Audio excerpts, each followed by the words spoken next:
So I'm gonna take this time to do something a little different and maybe use my platform for hopefully some good here. I've never really gotten to talk about TV much on this channel. I've talked about a lot of horror films, but there is a lot of good horror television as well. And I don't know if you guys are aware of this, but we're actually in kind of the golden age of long-form horror television. And I want to use this time to shine a light on what's essentially the best long-form horror television on network TV, period. Fuck American Horror Story, fuck The Exorcist, fuck any of those other shows. I'm here to talk about Channel Zero.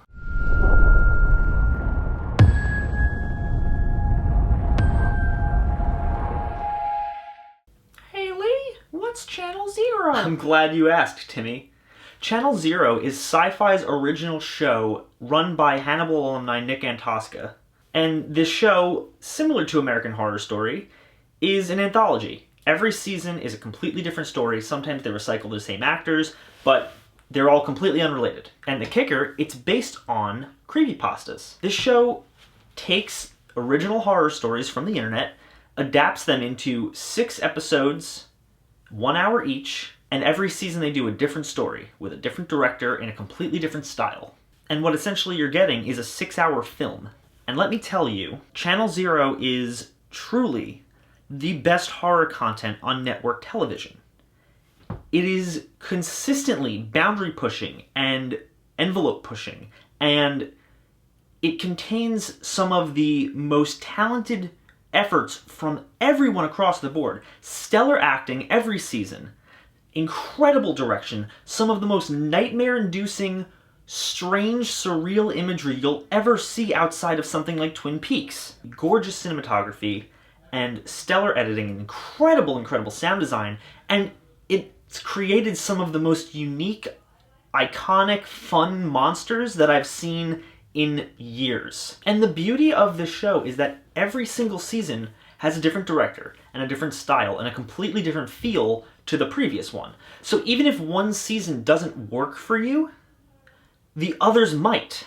Channel Zero's on its 4th season now. This year we were actually lucky to get 2 seasons in 1 year. The first came out in February, the second came out just a couple weeks ago. Season 1 adapted a creepypasta classic, Candle Cove, and was really the springboard for the rest of this show, because that season was incredibly well done and so strange and so creepy. And for the small audience it had, everyone loved it. Season 2 adapted No End House, and again, was completely different to the first season, but just as entertaining and just as eerie, and it just captures this strange feeling that makes it feel like you're watching a nightmare. That's the best way I can explain what this show is. It's someone takes your nightmares and puts them on a screen. Season 3, Butcher's Block, moved to adapting a story from Reddit's No Sleep subreddit and adapted very loosely the search and rescue anthology of stories. Although really this only took one main bit of inspiration from that story, the Staircases in the Woods,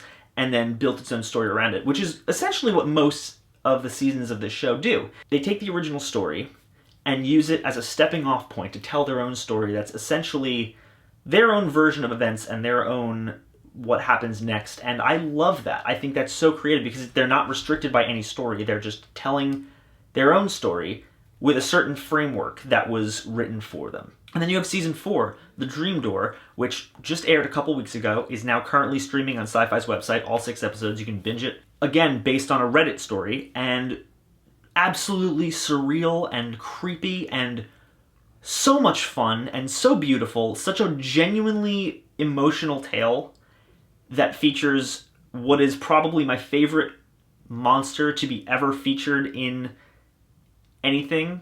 His name is Pretzel Jack, and he is wonderful, and he is precious, and I love him. And the performances, especially from the lead, Maria Sten, were stellar across the board. This season had Barbara Crampton in it. It was so great, and that's why I'm here now, guys.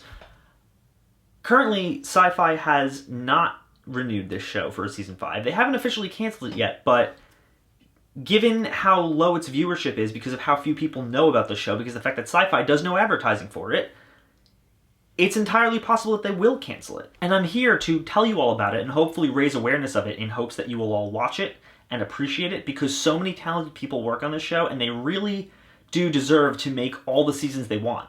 This is not only the best thing Sci-Fi has put out in years, but it is without a doubt the best show they have at the moment. So I'm really here to just encourage you guys and to raise awareness about Channel Zero, and because this show deserves the world. This show deserves millions more viewers than it has. Like I said, it's criminally underrated because nobody knows about it. Sci-Fi does no promotion for it. And that's a shame because critically, it's widely acclaimed. And it's made for a fairly low budget for television. So guys, if any of this interests you, if you want to see what this is about and what these weird images I've been putting up on the screen are about, watch Channel Zero. It is currently streaming on Shudder.